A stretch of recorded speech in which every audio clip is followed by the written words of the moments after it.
उपस्थित सर्व पत्रकार बांधवांनो भगिनींनो, आपलं 7च दिवसांचं विधिमंडळाचं हिवाळी अधिवेशन, या अधिवेशनाची आता नुकतीच समाप्त झाली. खरं तर सूप वाजलं.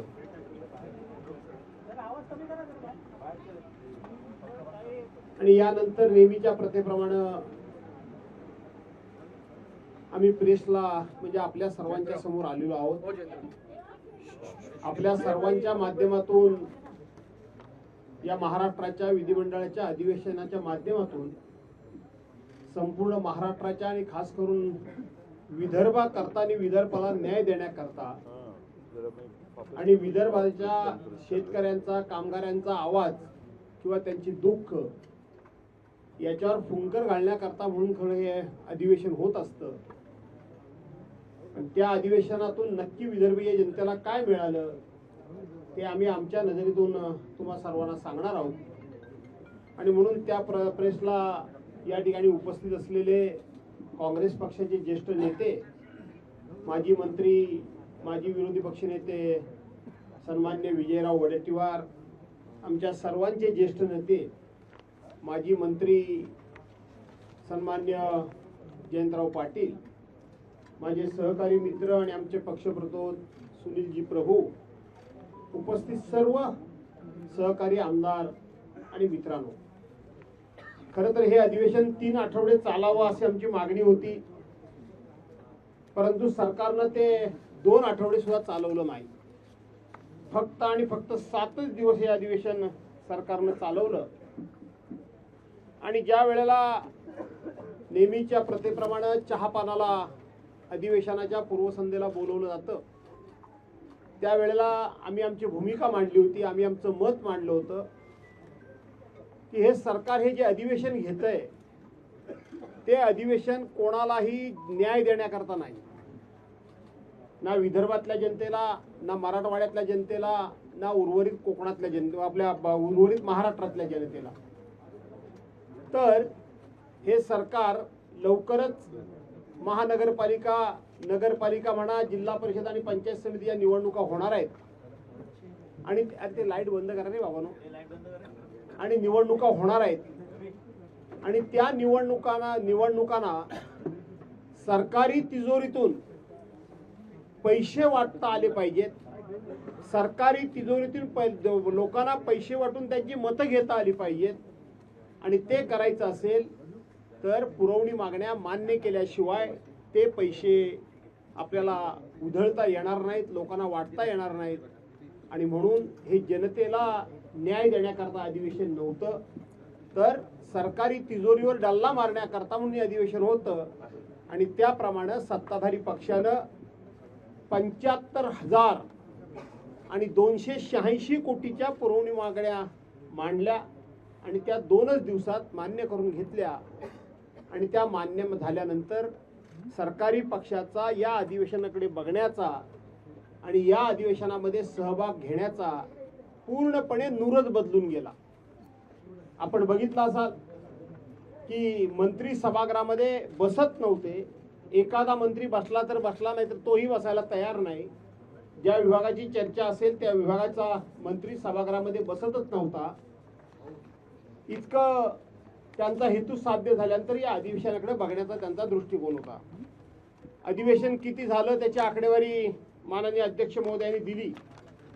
आकडेवारी देत असताना अध्यक्षांनी सांगितलं की 7 दिवसाचं अधिवेशन झालं आणि या 7 दिवसामध्ये 72 तास आणि 35 मिनिटं कामकाज चाललं, हे अध्यक्षांनी सांगितलं. आणि सरासरी रोज 10 तास आणि 22 मिनिटं काम चाललं. नियमाप्रमाणे 11 वाजता सभागृह सुरू होऊन 5 वाजता ते संपलं पाहिजे, परंतु दररोज 10 तास आणि 22 मिनिटं सभागृह चाललं. यापैकी सभागृहाचा वेळ किती मिनिटं वाया गेला तर फक्त आणि फक्त 10 मिनिटं. तो कोणामुळे गेला? आमच्यामुळे तर नक्कीच नाही गेला, पण फक्त 10 मिनिटं वेळ वाया गेला. याचा अर्थ आम्ही विरोधी पक्षानं या सरकारच्या कामकाजाला किती सहकार्य केलं. आम्ही विरोधी पक्षानं या सत्ताधारी पक्षाकडून जनतेला काहीतरी मिळावं, महाराष्ट्राला काहीतरी मिळावं म्हणून आम्ही किती संयम पाळला हे यातून त्यांनीच दिलेल्या आकडेवारीतून या ठिकाणी आपल्या सर्वांना स्पष्ट होतं. खरं तर दोन चर्चा होत्या 293च्या. मंगळवारी सत्ताधारी पक्षाचा प्रस्ताव आला. आजपर्यंत त्या प्रस्तावावर स्वतंत्रपणे उत्तर मिळालेलं नाही आणि ते प्रस्ताव संपला. गुरुवारी आमचा प्रस्ताव आला. आजपर्यंत त्या प्रस्तावावर आम्हाला उत्तर मिळालेलं नाही आणि तो प्रस्ताव आज संपला.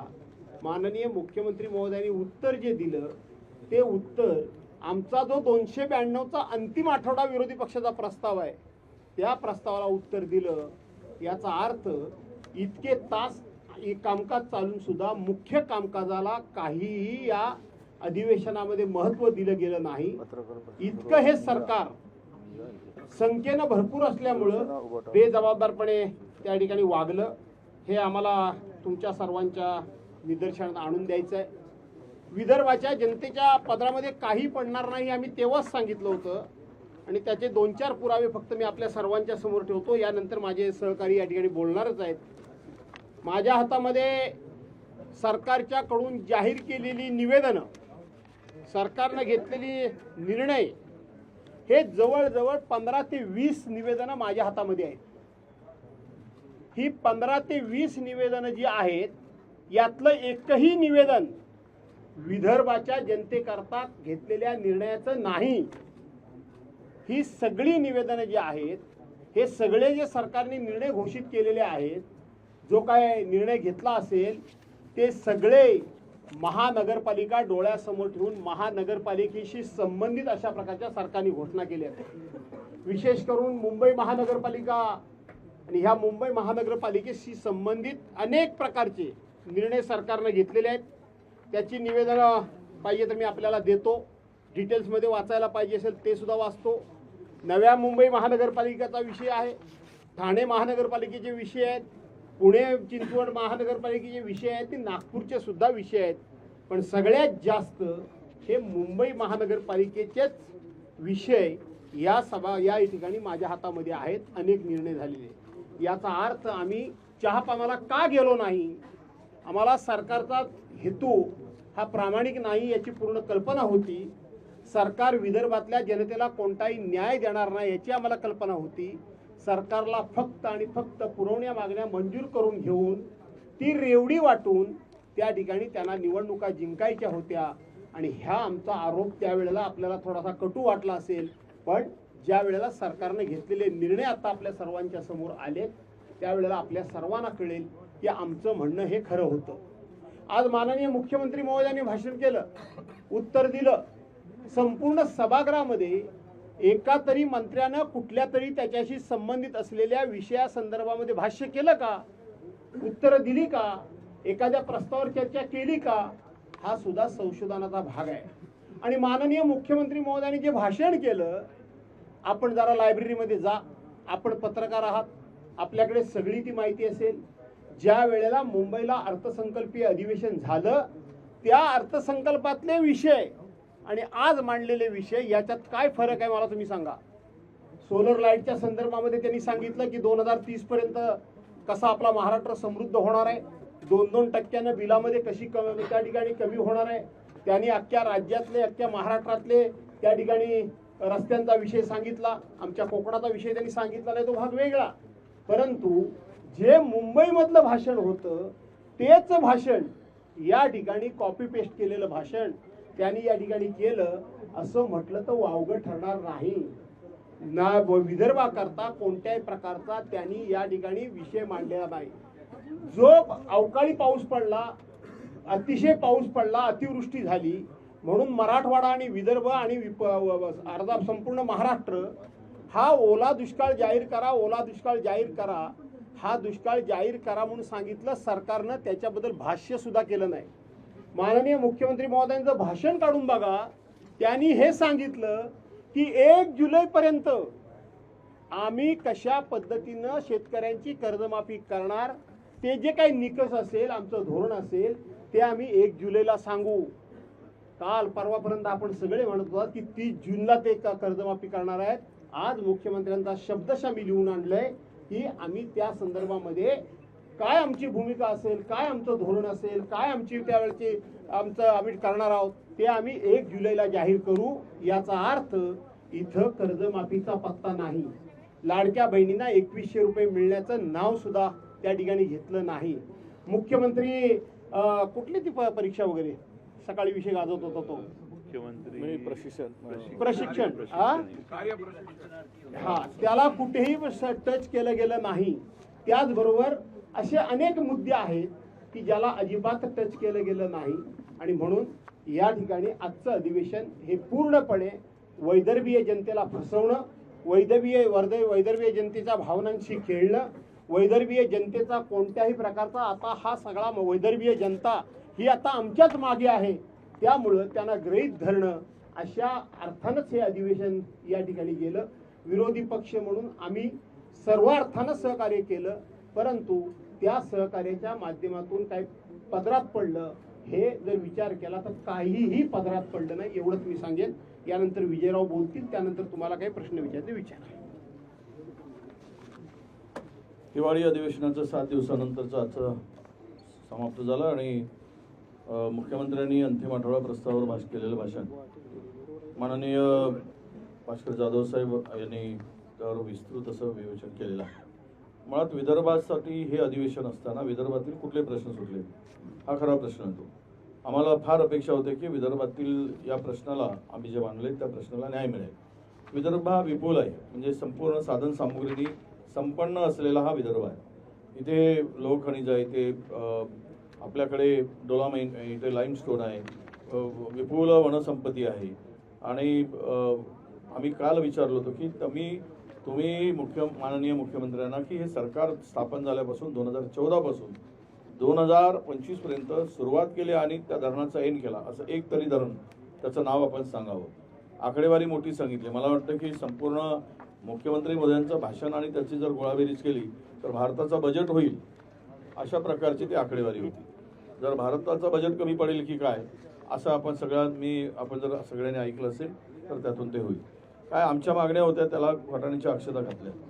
मुख्य म्हणजे आमच्या मागण्यापेक्षा विदर्भाच्या विकासासाठी विदर्भाच्या जनतेला जे आवश्यक आहे ते मागितलं. आम्ही धान उत्पादक शेतकऱ्यांना 20,000 रुपये बोनस मागितला, त्याचा कुठेही पत्ता नव्हता. आम्ही सोयाबीनच्या शेतकऱ्यांसाठी 2,000 रुपये प्रति क्विंटल बोनस मागितला, त्याचाही काही कुठे त्यांनी उल्लेख केलेला नाही. आणि विशेष म्हणजे विदर्भामध्ये संत्रा मोसंबीला मार्केट नाही त्यावर त्यांचा कुठे उल्लेख केलेला नाही. त्यांना मार्केटची हमी आणि बांगलादेशमध्ये जो आपला संत्रा जातो त्यावर जे काही निर्यात ड्युटी लावली आहे त्यावर आपला संत्र्याला मार्केट मिळत नाही, त्याच्यावर कुठलंही भाष्य केलं नाही. प्रक्रिया केंद्रावर भाष्य झालं नाही. आणि विदर्भातल्या शिक्षकांचा बॅकलॉग मोठ्या प्रमाणात आहे. विदर्भातील सिंचनाच्या संदर्भातले मोठे प्रश्न आहेत. आणि एकूणच कापूस उत्पादक शेतकऱ्यांचे प्रश्न आहेत. त्यांना जे कापूस आहे तो कवडीमोल भावाने विकला जातोय, जे निकष लावले जात आहेत, जे काही अटी शर्ती सिंचाईत लावलेत, त्यामुळे आता शेतकऱ्यांकडे कापूसच उरला नाही. तो सगळा कापूस व्यापाऱ्यांनी खरेदी केल्यानंतर मात्र 23 क्विंटलची पर हेक्टरी घोषणा झाली, म्हणजे व्यापाऱ्यांचा फायदा या निमित्तानं करायचा. सोयाबीनच्या संदर्भात मोठ्या प्रमाणामध्ये मॉइश्चर जास्त असलेला किंवा भिजलेला सोयाबीन धड सरसकट रिजेक्ट केला जातोय. तो बाजारामध्ये 3,500-4 हजार रुपयांनी शेतकऱ्याला विकावं लागतं आहे, कारण खरेदी केंद्रावर तो स्वीकारला जात नाही आहे. ही भयानक परिस्थिती शेतकऱ्यांची या संदर्भात आहे. मुख्यमंत्र्यांनी घोषणा खूप केल्या, डावोसमध्ये झालेल्या मागच्या वर्षीच्या घोषणा, त्याचा उल्लेख माननीय आमचे भास्करभाऊ जाधवांनी केला.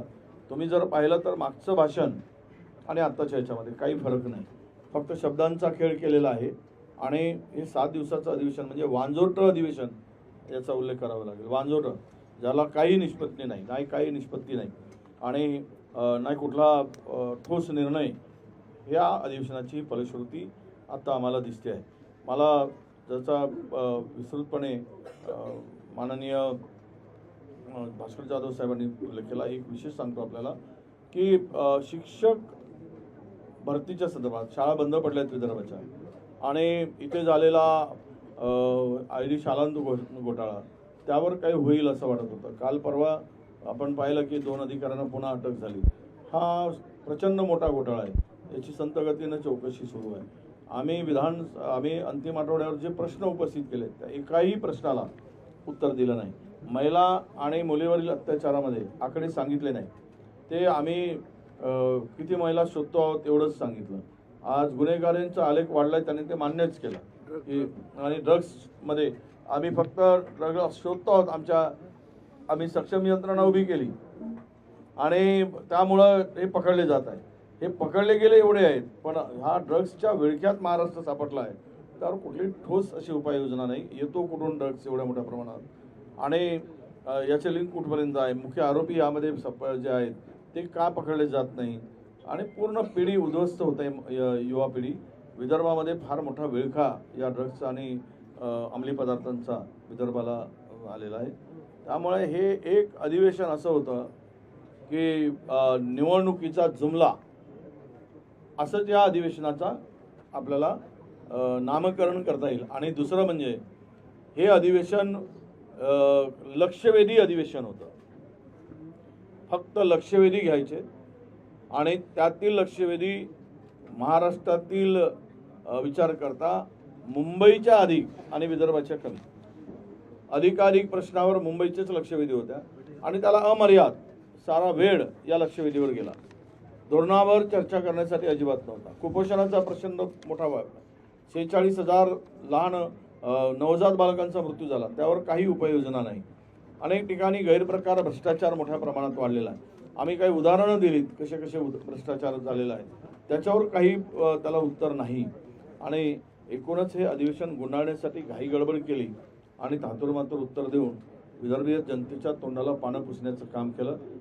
हेच आता या अधिवेशनाची फलश्रुती आहे असं म्हणावं लागेल. माझ्यानंतर जयंत पाटील साहेब आपल्याशी संवाद साधतील.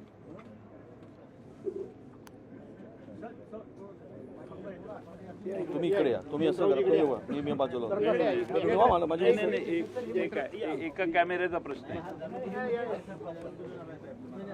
आता बरोबर आहे का? अगोदरच बोलला 7 दिवसाचं चालू आहे का? वर करा. 7 दिवसाचं अधिवेशन मुख्यमंत्र्यांच्या उत्तराने पूर्ण झालं. विदर्भातल्या जनतेला 6 आठवड्याचं अधिवेशन घेऊ अशी विदर्भाच्या विलिनीकरणाच्या वेळी जो करार नागपूरचा झाला त्यात उल्लेख आहे. पण एका आठवड्यात आता आम्ही परत निघालो. त्या एका आठवड्यात एकही दिवस विदर्भाची चर्चा सरकारला करावीशी वाटली नाही याची खंत आम्हा सगळ्यांना आहे. अनेक मोठमोठ्या वल्गना आज झालेल्या आहेत आणि एवढी मोठी कामं महाराष्ट्रात जर होणार असतील आणि होत असतील तर बहुतेक सगळे प्रश्न संपले असतील असा त्याचा अर्थ सामान्य माणसं घेऊ शकतात. एवढ्या चांगला आपण भाषण मागाशी सगळ्यांनी ऐकलं.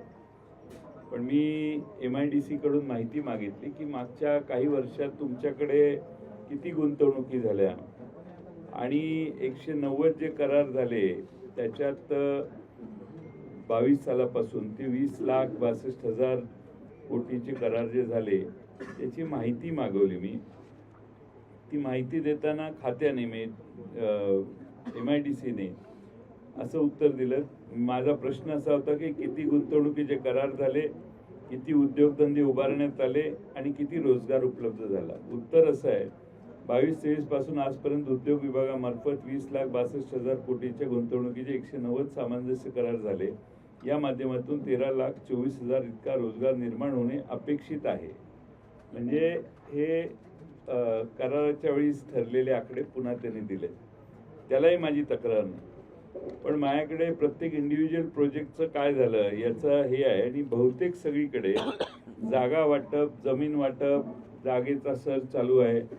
असं साधारणपणे स्टेज जमीन वाटप प्रगतीपथावर आहे, लँड स्काउटिंग चालू आहे, असं बहुतेक प्रकल्पांच्या बाबतीत आहे. माझी त्याबद्दलही तक्रार नाही. आमचा प्रकल्प येणार, तुम्ही MOU केले ते यावेत यासाठी आमचा पाठिंबाच आहे सरकारच्या प्रयत्नांना. पण प्रत्यक्षात आमचा दावा असा आहे की जे MOU होतात तेवढी इन्व्हेस्टमेंट प्रत्यक्षात उतरत नाही आणि त्यामुळं महाराष्ट्रातल्या बेरोजगार तरुणांचा प्रश्न हा आजही अनुत्तरित आहे.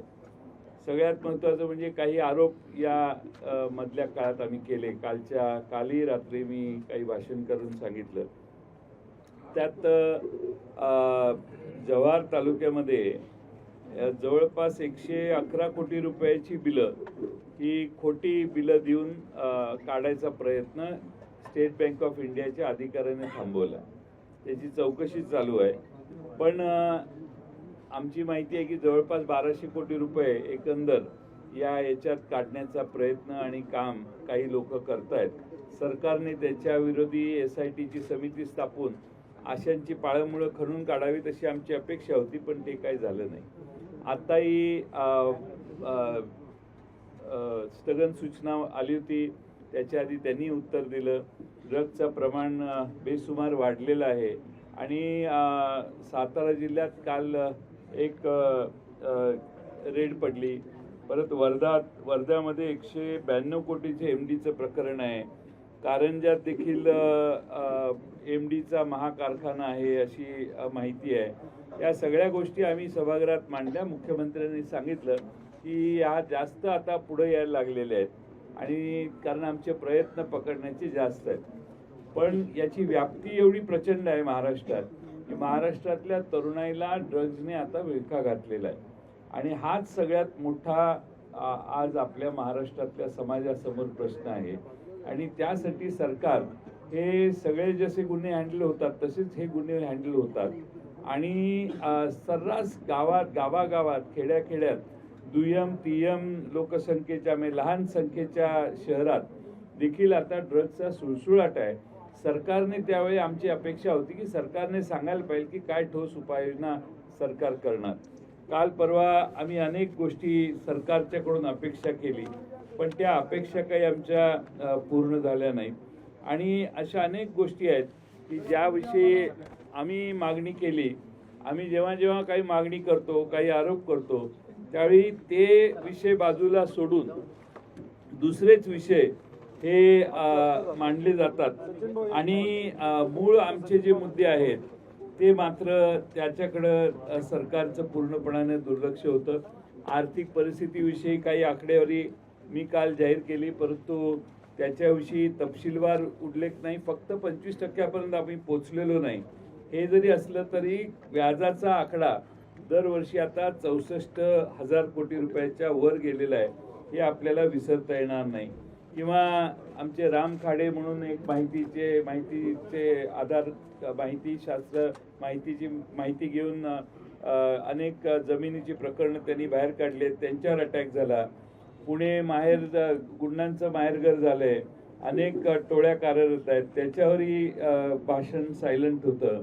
किंवा FIR पोलीसच लिहून घेत नाहीत अशी अनेक ठिकाणी अनुभव आलेले आहेत. त्यांनी सांगितलं की आम्ही आता जास्तीत जास्त FIR दाखल केला जातो वगैरे वगैरे अशा बऱ्याच गोष्टी आहेत. किंवा अनेक टोकाची भूमिका घेणारे बाळासाहेब थोरातांच्या विरोधी ज्यांनी भाषण केलं आणि बाळासाहेब थोरातांच्या बद्दल आम्ही देखील नथुराम गोडसे होऊ अशी धमकी दिली, त्यांच्या विरोधी सरकारने कोणती कारवाई केली नाही. अशा अनेक आम्ही काढलेले मुद्दे हे सरकारला अनुत्तरित राहिले. सरकारला आम्ही प्रश्न विचारलेला की 1500 रुपयाची 2100 रुपये लाडक्या बहिणीचे तुम्ही कधी करणार, कर्जमाफी कधी करणार, त्याची समाधानकारक उत्तरं ही काही आम्हाला प्राप्त झाली नाहीत. आणि म्हणून या 7 दिवसात काहीच जनतेला महाराष्ट्राच्या हातात आलं नाही असा आमचा तरी अनुभव आहे. माझ्या आधीच्या दोन्ही मान्यवर नेत्यांनी देखील तोच अनुभव सांगितलेला आहे. त्यामुळं 7 दिवसाचं अधिवेशन फक्त पुरवणी मागण्या सभागृह पुढे मांडून मंजूर करून घेणे हाच एकमेव हेतू होता.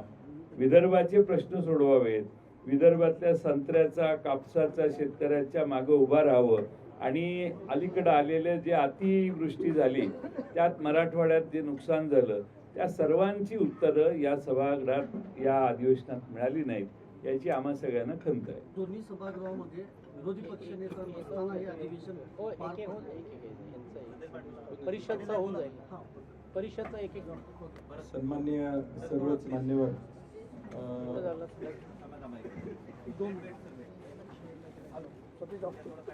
नागपूरचं अधिवेशन संपन्न झालं, परंतु ज्याचा उल्लेख अनेक वक्त्यांनी केला की नेमकं या अधिवेशनाची फलप्राप्ती काय.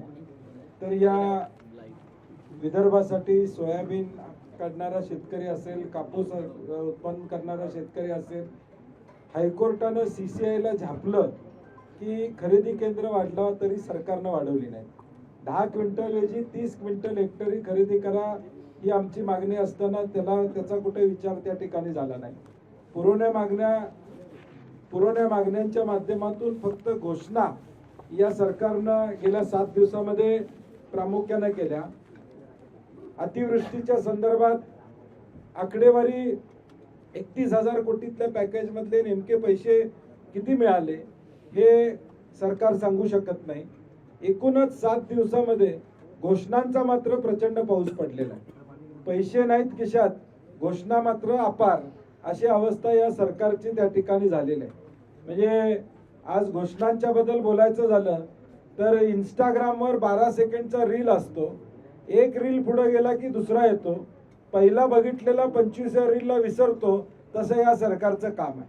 पहिली घोषणा विसरतात लोक इथपर्यंत, 25वी घोषणा झालेली असते. आज पण किंवा या अधिवेशनातल्या घोषणांची आकडेवारी काढली तर 75,000च्या पुरवण्या देखील कमी पडतील एवढ्या घोषणा. म्हणजे पुण्यासाठी 32,000 कोटी रुपयाचा प्लॅन सँक्शन झालेला आहे. पुण्यामध्ये आज पाण्याचा तुटवडा त्या ठिकाणी, त्याच्याबद्दल सरकार बोलत नाही. पुणे महापालिकेला PA ट्रिब्युनलमध्ये जावं लागतं 21 TMC पाणी द्यायसाठी, त्याच्यावर सरकार कुठली निर्णायक भूमिका त्या ठिकाणी घेत नाही. थोरात साहेबांच्यावर ज्यांनी वक्तव्य केलं त्याच्यावर कुठली कारवाई सरकार करताना दिसत नाही. सरकार पुरस्कृत गुंडाराज, म्हणजे पुणे हे कोयता गँगसाठी आता जगभरात फेमस झालं, विद्येचं माहेरघर, अशी अवस्था या ठिकाणी झालेली आहे.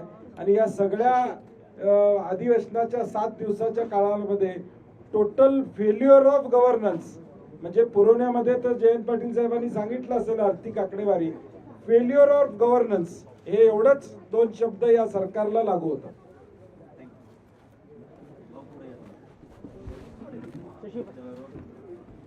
विधान परिषद मध्ये गेले 7 दिवस सर्व प्रश्न मांडण्याची भूमिका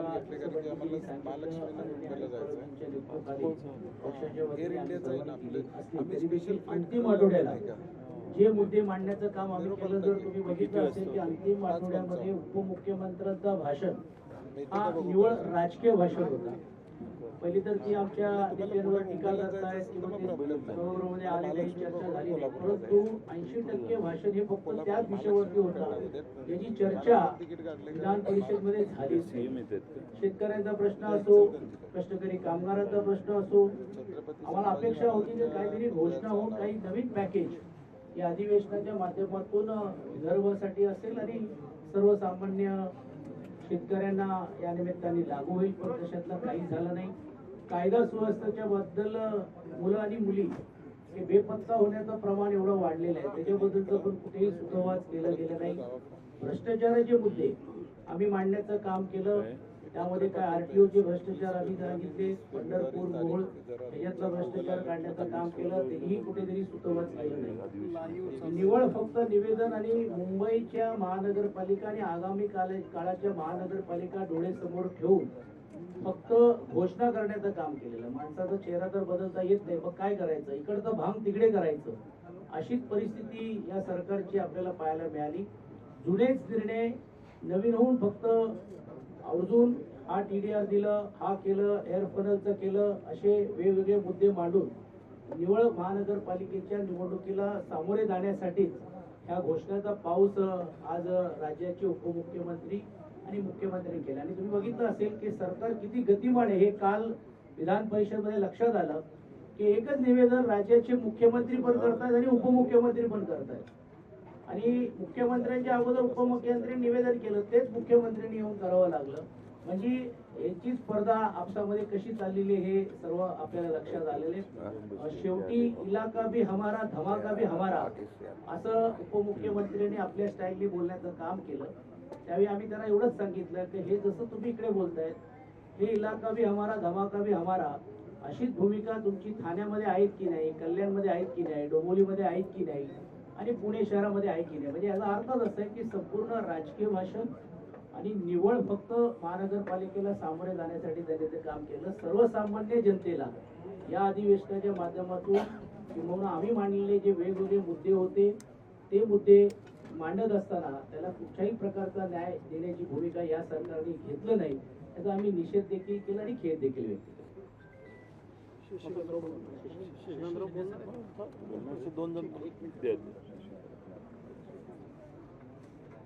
राज्याचं हिवाळी अधिवेशन संपलेलं आहे. सरकारकडून ज्या विदर्भाच्या आणि महाराष्ट्रातल्या जनतेच्या अपेक्षा होत्या त्या पूर्णपणाने फेल्युअर झालेला आहे. स्पीडली इन्फ्रास्ट्रक्चर बिल्डर दाजीने अशा प्रकारचे हा अधिवेशन झालेलं आहे. सर्वसामान्य माणसांच्या असलेल्या प्रश्नाला त्यांनी न्याय दिला नाही. आम्ही अनेक प्रश्न उपस्थित केले. कदाचित पत्रकारांनी सुद्धा आम्हाला विचारलं की आपण पायऱ्यावरचं आंदोलन का केलं. पहिल्या दिवशी आम्ही विदर्भातल्या असलेल्या शेतकऱ्यांच्या संदर्भातून आंदोलन केलं. नंतर सभागृहामध्ये आम्ही स्ट्रॅटेजी ठरवली की सभागृहामध्ये जाऊन आम्ही विरोधक म्हणून आक्रमकतेने मुद्दे मांडू. आम्ही तशा प्रकारची आक्रमकता दाखवली. विशेषतः विधान परिषदेमध्ये बरेच अधिकारी चुकीचं काम करत होते, त्यांना आम्ही बडतर्फाने त्यांच्यावर कारवाई करायला लावली. वेगवेगळ्या प्रकारचे आयुध घेऊन आम्ही सरकारला घेण्याचा प्रयत्न सुद्धा केला. परंतु निर्ढावलेलं सरकार आहे. टिबल इंजिन सरकार किती पळतंय हे दाखवण्याचा प्रयत्न करत असताना पूर्णपणाने भ्रष्टाचारांना पाठीशी घालणारं सरकार आणि त्याचबरोबर ज्या आत्ता त्यांनी योजना जाहीर केल्या त्या योजनेमध्ये फक्त व्यावसायिकता होती.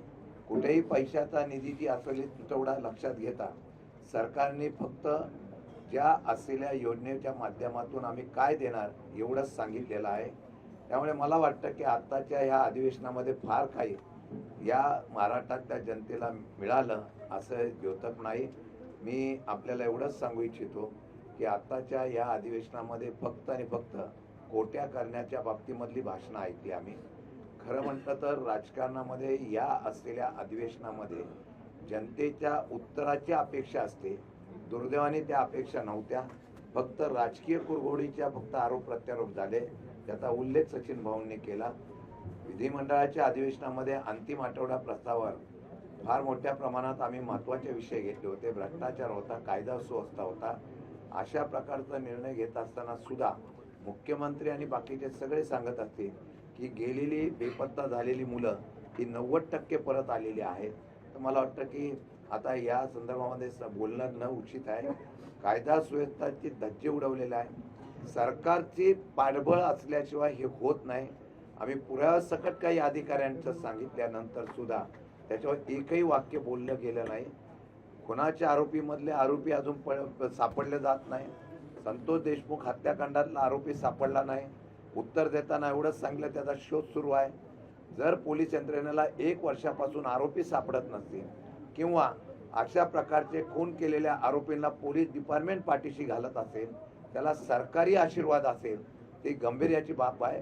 त्यामुळे सगळीकडे हे सरकार फेल्युअर झालेलं आहे आणि या अधिवेशनामध्ये सुद्धा फेल्युअर झाले असं उल्लेख या ठिकाणी आजचा अधिवेशनाचा समारोपाचा मी करतो. दोन्ही सभागृहामध्ये एक मिनिट. विरोधी पक्ष नेता आहे, ठीक आहे. मी तुम्हाला हे सरकार किती विश्वासघातकी आहे, हे सरकार शेतकऱ्यांचा कसा घात करते, कसा विश्वासघात करतो, हे सरकारी दस्तावेज तुम्हाला एक वाचून दाखवतो. कसं आहे की शासनानं खूप मोठा गाजावाजा करून वर्तमानपत्रामध्ये, टीव्हीवर, गावागावातनं तिथे स्वतःचे मोठमोठे फोटो लावून कृषी क्षेत्रात भांडवली गुंतवणूक व पाया सुविधा निर्मितीवर भर देण्यासाठी कृषी समृद्ध योजना जाहीर केली. त्याचे खूप मोठ्या प्रमाणामध्ये फोटो भेटून झाले. कॅबिनेट मीटिंग झाली. त्याच्यामध्ये मुख्यमंत्री होते, दोन्ही उपमुख्यमंत्री होते आणि कृषी मंत्री सुद्धा होते. अर्थात हे होत असताना जो 1 रुपया पीक विमा योजना घेऊन 1 रुपयात भरून जेव्हा पीक विमा योजना दिली जात होती त्याचे 5,000 कोटी रुपये सरकारकडे जमले होते आणि म्हणून ते आम्ही 5,000 कोटी सरकारला देऊ या कृषी समृद्धी योजनेकरता असं सांगितलं. तिथं मध्यंतरी पीक विमा योजनेतले 4 ट्रिगर बंद केले म्हणून अख्ख्या महाराष्ट्रामध्ये खूप मोठा नाराजीचा सूर असं उमटला. त्यावेळेला सरकारनं सांगितलं की आता पैसा आणि पैसा शेतकऱ्याला दिला जाईल, पण कालच्या पुरवणी मागण्यांमध्ये एक रुपया सुद्धा ह्या 5,000 कोटी रुपयापैकी सरकारनं त्या ठिकाणी तरतूद केली नाही. जाहिराती काढल्या, मंत्रिमंडळाचा निर्णय जाहीर केला, शेतकऱ्यांना सांगितलं की आम्ही तुम्हाला 5,000 कोटी रुपये देणार आहोत दरवर्षाला. दर वर्षाला. पण त्याचा या बजेटमध्ये एक दमडा सुद्धा त्या ठिकाणी जाहीर केलं नाही. आणि या अतिवृष्टीमुळे एवढं मोठं शेतकऱ्याचं नुकसान झालं. खरं सांगायला गेलं तर राज्यातील जवळ 1,31,00,000 शेतकऱ्यांचं नुकसान झालं. त्यांना फसवलं कसं, त्यानंतरचं म्हणजे ह्या घटना घडल्यानंतरचं विदर्भातलं अधिवेशन होतं आहे. आणि म्हणून हे सरकार किती फसवतर आहेत, विश्वासघातकी आहे आणि शेतकऱ्यांची यांना काही देणं घेणं नाही. याच्यापेक्षा दुसरा मोठा पुरावा असू शकत नाही. दोन्ही सभागृहामध्ये विरोधी पक्ष नेते पद दिलं नाही तुम्हाला, मागणी करून देखील आता 1 वर्ष उलटलेलं आहे. उरलेल्या 4 वर्षातही विरोधी पक्ष न देता अधिवेशन जर घेतलं गेलं तर तशी तुमची तयारी आता आहे का? असं आहे की ही तयारी आमची असणं नसणं हा विषयच येत नाही. आम्हाला जी काय महाराष्ट्रातल्या जनतेनं भूमिका दिलेली आहे ती भूमिकेशी ठाम राहणं आणि ती भूमिका आपापल्यापर्यंत पार पाडणं हा आमचा निर्धार आहे. आणि म्हणून 1 वर्ष आम्ही तो प्रामाणिकपणे पार पाडतोय एवढंच आम्ही सांगतो. 10%चा नियम आणला गेला वारंवार त्याच्या विरोधी पक्षनेतेसाठी, तर काय असं आहे की याच्यावर खूप चर्चा झालेली आहे. 10% सदस्य संख्येचा निर्णय नियम कुठेही नाही. आता आमचंच सरकारला आव्हान आहे की 10% सदस्य संख्येचा निर्णय नियमात किंवा घटनेमध्ये कुठे आहे ते सरकारने जाहीर करावं. कारण विधिमंडळाच्या वतीनं जे आम्हाला पत्र दिलं गेलंय त्याच्यामध्ये 10% सदस्याची अट कुठेही नाही असं त्यांनी लिहून दिलं. सरकार काहीच करत नाही ना, मग तुम्ही कोर्टात जाणार का विरोधी पक्ष? चला पुढं. कोर्टात सध्या लवकर न्याय मिळतो तुम्हाला माहिती आहे. तुम्ही मुंबई गोवा संदर्भात प्रश्न उपस्थित केला होता जेव्हा मुख्यमंत्री बोलत होते. त्या मुंबई गोवाबद्दल अजूनही ठोसपणे कुठलंही उत्तर आलेलं नाही. कसं आहे की मुख्यमंत्र्यांनी राज्यातल्या अनेक रस्त्यांचा उल्लेख केला आणि म्हणून मुंबई ते गोवा हा महामार्ग 2009 सालापासून रखडलेला आहे. त्याच वेळेला उपमुख्यमंत्री एकनाथ शिंदेनी मी कोकणातला ग्रीनफील्ड रस्ता तयार करतो म्हणून सांगितलं आणि म्हणून अनेक रस्त्यांवर मुख्यमंत्री बोलत होते. म्हणून माझी अपेक्षा होती की त्या 2 रस्त्यांबद्दल मुख्यमंत्री काहीतरी खुलासा करतील, परंतु त्यांनी आता माझ्याकडे कुठलाही आता माहिती नाही असं करून तो विषय टाळला. मुंडवा जमीन गैरव्यवहार प्रकरणामध्ये सभागृहामध्ये विरोधकांनी मुंडवा जमीन गैरव्यवहार प्रकरणामध्ये विरोधक सभागृहात काही बोललेले नाही. हायकोर्टानं फटकारला. तुमच्याकडे सगळ्यात मोठा मुद्दा होता. मुख्यमंत्र्यांचे चिरंजीव, त्यांची कंपनी आहे, त्यांच्या चिरंजीवांवर गुन्हा दाखल करावा अशी वारंवार मागणी होते आहे, पण तेवढी आक्रमकता सभागृहामध्ये दिसली नाही. असं आहे की आम्ही वैयक्तिक प्रश्नापेक्षा सामाजिक प्रश्नावर आणि सार्वजनिक प्रश्नावर जास्त भर दिला होता. तरी देखील आमचे सहकारी विजयराव वडट्टीवारांनी हा मुद्दा 4 वेळा सभागृहामध्ये काढला, कोणी काढलाच नाही असं म्हणणं. नाही भास्करराव, हा वैयक्तिक विषय कसा होऊ शकतो? हा गैरव्यवहार घोटाळ्याचा विषय आहे, म्हणजे तुम्ही हा वैयक्तिक विषय म्हणता. तेच मी सांगितलं ना की विजय वडट्टीवारांनी हा 4 वेळा विषय काढला आणि आमचं समर्थन होतं. एकदा तरी उपमुख्यमंत्र्यांच्या राजीनाम्याची मागणी सभागृहात झाली का? किंवा त्यांच्या मुलावर गुन्हा दाखल करण्यात यावा ही तरी मागणी झाली का? हे बघा, स्वतःच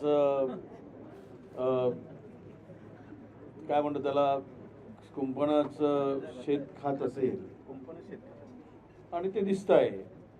मी काल बोलताना म्हणालो की ना खाने देंगे ना खाऊंगा ना खाने देंगे, पर जो मिलेगा वो आधा आधा बाटके खाएंगे.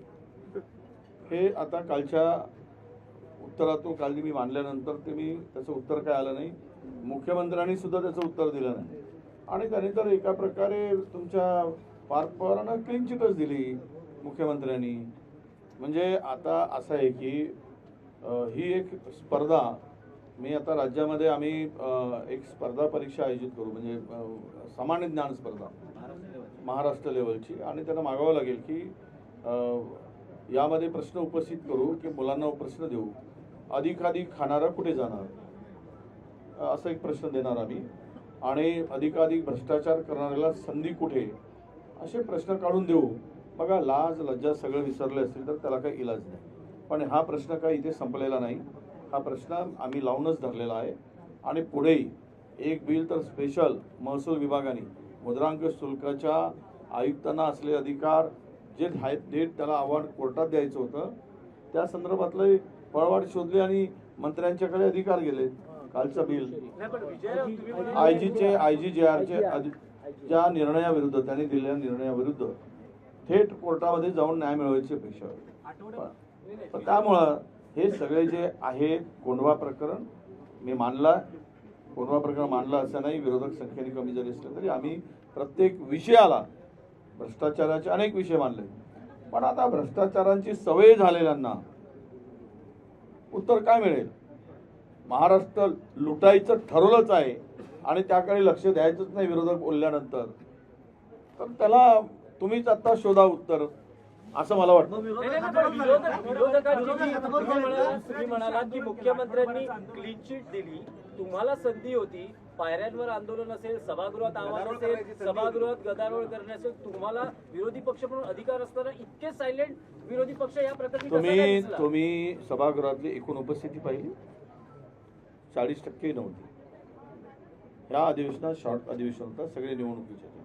ठीक आहे, आम्ही तर संख्येने 25-25च आहोत, आहेच का आमचे 30-40 जण आम्ही आहोत. आम्हीच म्हणजे सर्व विरोधकांनी करावं आणि खाऊन मात्र पोट फुगेल तेवढा मरतपर्यंत त्यांनी करावं आणि प्रश्न आम्हाला विचारावे, हा असा प्रश्न होतोय. म्हणजे भ्रष्टाचार त्यांनी करावं, लूट त्यांनी करावी महाराष्ट्राची, आणि ते प्रश्न का मानले नाहीत म्हणून विरोधकांनी उत्तर द्यावं, असा त्याचा अर्थ होतो. मला तुम्हाला विनंती करायची आहे की आम्ही हे प्रश्न मांडल्यानंतर मुख्यमंत्र्यांना तुम्ही विचारा ना, तुम्ही मुंडव्याच्या प्रश्नावर उत्तर नाही ना, तुम्हालाच आमची विनंती. लावून धरलेलं आहे प्रसार माध्यमांनी लावून धरलं आहे, मुख्यमंत्र्यांना का विचारत नाही तुम्ही? माननीय मुख्यमंत्र्यांना विचारा, अजितदादांना विचारा, ज्यांनी जमीन हडपण्याचं काम केलं. आम्ही तर विचारलं, आम्ही विचारलं, वडेट्टीवारांनी तो प्रश्न विचारला. आता हे जे आहे आता बंद पडलेल्या हे किती योजना बंद पडल्या, किती योजना बंद पडल्या तुम्हाला माहिती? शब्दशः मला पकडू नका. नमो महिला सशक्तीकरण योजना, नमो कल्याण योजना बंद पाडली, नमो शेततळी योजना बंद पाडली, सगळ्या नमो बंद, सगळ्या नमो बंद आणि देव सुरू योजना. नमो दिव्यांग शक्ती योजना बंद पाडली, नमो योजना, नमो शहर सौंदर्यीकरण योजना बंद पाडली, तीर्थस्थळ व गलकिल्ले संवर्धन योजना बंद पाडली. अशा 40 योजना, शिवभोजन थाळी बंद पाडली गरीबाची, अशा जवळपास 40 योजना सुरू असलेल्या बंद पाडल्या. याचं उत्तर काही यायला पाहिजे. आणि म्हणतात वरून की मुख्यमंत्री महोदयांनी एकही योजना आम्ही बंद पाडलेली नाही असं सांगितलं. त्यावरूनच आपण लक्षात घ्या, यामध्ये आता हे अधिवेशनाची फलश्रुती, या अधिवेशनाची फलश्रुती आम्ही सांगितलं की खरं म्हणजे या सरकारची भूमिका एकच शेवटचं सांगतो आणि थांबवतो, एकच सांगतो की हे सरकार इतकं हुशार आहे की बाबळीच्या झाडाला दगड मारतो आणि जोरात तोडतो. आंबे पडलेत, लोक आंबे वेचायला जातात आणि पायाला काटे रुतून येतात, अशी ह्या सरकारची मानसिकता आहे.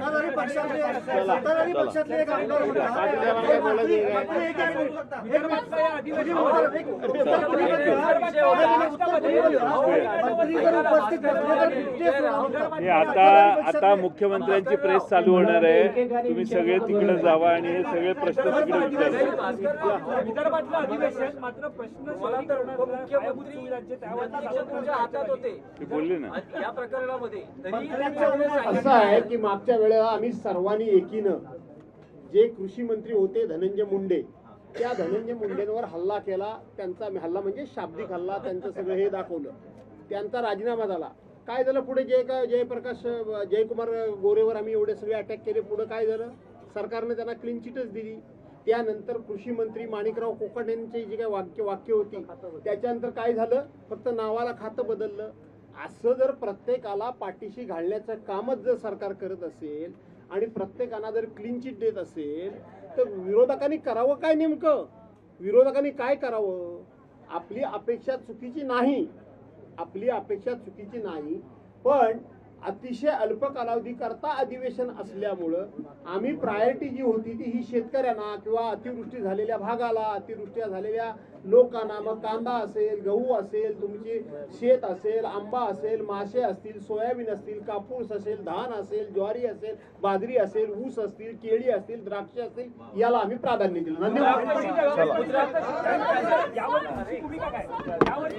तुमची भूमिका त्यांना पाहिजे, माझ्या भूमिकेने समाधान होत नाही. विरोधी पक्ष नेत्याचं जेवढे झाले तेवढे सगळे प्रश्न विचारले. आता तुम्ही मुख्यमंत्री 2 उपमुख्यमंत्री तुमच्या तावडीत सापडतील. तुम्ही आम्ही गरीब सापडलो म्हणून कसे प्रश्न विचारताय. तुम्ही आता तुम्हाला पाहिजे ते प्रश्न तिकडे जाऊन विचारा आणि आम्ही लाईव्ह बघतो. धन्यवाद. आपण सर्व पत्रकार आलात त्याबद्दल आपल्या सर्वांचा महाविकास आघाडीच्या वतीने मनापासून आभार. आपण जसं नागपूरला आलात तसं सुखरूप आपापल्या घरी हा अधिवेशन करण्याचा आपण जाल. त्याची शुभेच्छा. धन्यवाद. देश विदेशातील प्रत्येक घडामोडींचे लाईव्ह अपडेट मिळवण्यासाठी आता साम टीव्हीच्या सर्व सोशल मीडिया प्लॅटफॉर्मला लाईक, फॉलो आणि सबस्क्राईब करा. तसंच सर्व नोटिफिकेशनसाठी बेल आयकॉन प्रेस करायला विसरू नका.